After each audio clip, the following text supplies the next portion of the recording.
NDA కూటమి అధికారంలోకి రాగానే ల్యాండ్ టైటిల్ యాక్ట్ రద్దు చేయడాన్ని కుప్పం న్యాయవాదుల సంఘం సభ్యులు ఆహ్వానించారు. న్యాయవాదుల సంఘం ఆధ్వర్యంలో కుప్పం పట్టణంలోని అంబేద్కర్, ఎన్టీఆర్ విగ్రహాలకు పూలమాలలు వేసి నివాళులు అర్పించారు. అనంతరం ల్యాండ్ టైటిల్ యాక్ట్ను రద్దు చేస్తూ సంతకం చేసిన ఆంధ్ర రాష్ట్ర సీఎం చంద్రబాబు చిత్రపటానికి న్యాయవాదులు పాలాభిషేకం నిర్వహించి హర్షం వ్యక్తం చేశారు. ఈ కార్యక్రమంలో పట్టభద్రుల ఎమ్మెల్సీ కంచర్ల శ్రీకాంత్ మరియు తెలుగుదేశం పార్టీ నాయకులు తదితరులు పాల్గొన్నారు. చంద్రబాబు నాయుడు గారి నాయకత్వం వర్ధిల్లాలి. నారా చంద్రబాబు నాయుడు గారి నాయకత్వం వర్ధిల్లాలి. నారా చంద్రబాబు నాయుడు గారి నాయకత్వం వర్ధిల్లాలి. ల్యాండ్ టైటిలింగ్ యాక్ట్ రద్దు చేసిన నారా చంద్రబాబు నాయుడు గారి నాయకత్వం వర్ధిల్లాలి. ల్యాండ్ టైటిలింగ్ యాక్ట్ రద్దు చేసిన నారా చంద్రబాబు నాయుడు గారి నాయకత్వం వర్ధిల్లాలి. నారా చంద్రబాబు గారి నాయకత్వం వర్ధిల్లాలి. నారా చంద్రబాబు గారి నాయకత్వం వర్ధిల్లాలి. ల్యాండ్ టైటిల్ యాక్ట్ ని రద్దు చేసిన చంద్రబాబు గారి నాయకత్వం వర్ధిల్లాలి.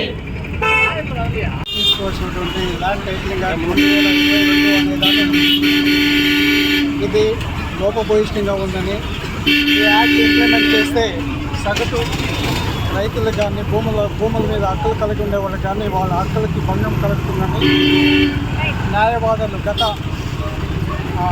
సంవత్సరం అక్టోబర్ నెల నుండి అక్టోబర్ 6వ తేదీ నుండి ఎలక్షన్ కోడ్ వచ్చేదాకా 2013 మార్చి 16, 2024 వరకు వివిధ రకాలుగా నిరసనలు కలుపుతున్నప్పటికీ కూడా గత ప్రభుత్వం ఏమాత్రం స్పందించకుండా ఒక న్యాయవాదులు ఈ విధంగా సుమారు 5 నెలల కాలం విధుల్ని బహిష్కరించి తన నిరసనగా కలుపుతున్నప్పటికీ కూడా ఏమాత్రం కూర్చోబెట్టి చర్చలు జరిపి దాన్ని అవకతవకలు సరిచేస్తామని కానీ ఏమాత్రం పట్టించుకోకుండా ఉంటే ఎలక్షన్ కోడ్ వచ్చిన పిమ్మట మేము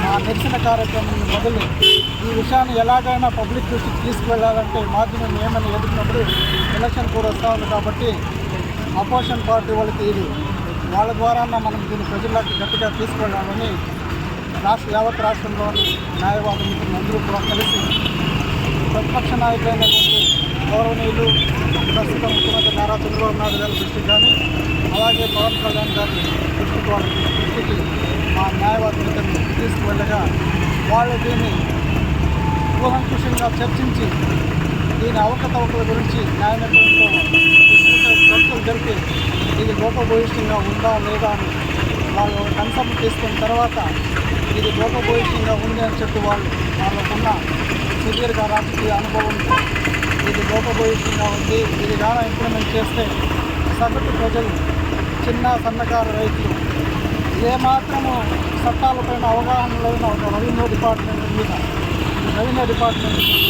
న్యాయ నిర్ణయం చేసే అధికారాన్ని కట్టబెట్టడము, కోర్టును నిర్వీర్యం చేయడము జరుగుతూ ఉంది.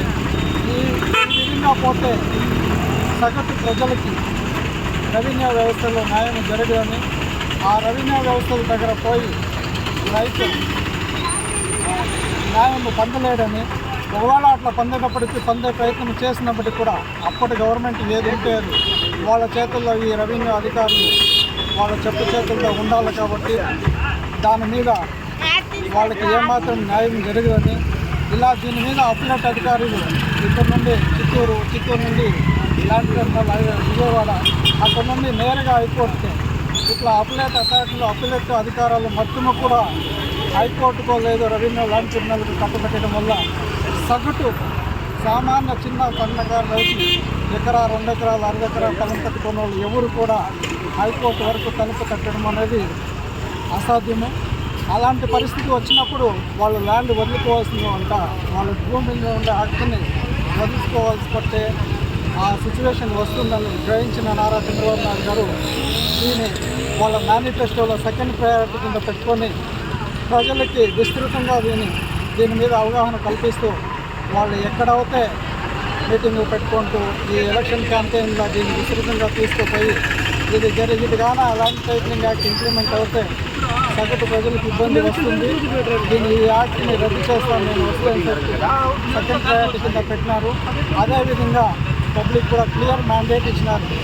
ప్రజలు మేము ఇన్ని రకాలుగా నిరసనలు కలిపి ప్రజలకి తెలియపరిచే ప్రయత్నం చేసినప్పటికీ లాయర్లు చేసింది అక్కడికి రీచ్ కాలేదు పబ్లిక్. కానీ ఒక రాజకీయ నాయకుడు దీన్ని విస్తృతంగా తీసుకువెళ్ళి ప్రజల మధ్యలోకి తీసుకువెళ్ళి ప్రజలకి అర్థమయ్యే విధంగా చెప్పగానే వాళ్ళకి ఇది బోధపడింది. ప్రజలకు అప్పుడు కలిసింది ల్యాండ్ టైటిలింగ్ యాక్ట్ ఇంప్లిమెంట్ అయితే మన ఆస్తికి ఖచ్చితంగా హక్కులకి నష్టం వాటిల్తున్నట్టు. దాని పర్యవసానమే ఈరోజు క్లియర్ మ్యాండేట్ ఇచ్చినారు. ఆ మ్యాండేట్ వచ్చిన తర్వాత గౌరవ అప్పటి మాజీ ముఖ్యమంత్రులు ఇప్పుడు ప్రస్తుత ముఖ్యమంత్రులైన నారా చంద్రబాబు నాయుడు గారు మాట ప్రకారం ఇచ్చిన ప్రయారిటీ కింద సెకండ్ ప్రయారిటీ కింద దీని చట్టాన్ని రద్దు చేస్తూ సంతకం పెట్టడం చాలా హర్షణీయము. ఇందుకు గాను మేము యావత్ కుటుంబ ప్రజాన్యం తరఫున యావత్ అడ్వకేట్స్ ఎవరైతే లాయర్లు ఉన్నారో యావత్ ఆంధ్రప్రదేశ్ మొత్తం మీద 5 నెలలు తమ విధులను వదులుకొని ఈ నిరసనలు తెలిపి వాళ్ళ సంపాదనలు వదులుకొని నిరసన తరఫున యావత్ న్యాయవాద మిత్రులతోనూ ఇతరుల తరఫున అదేవిధంగా మా కుటుంబం బార్ అసోసియేషన్ అందరూ సభ్యులు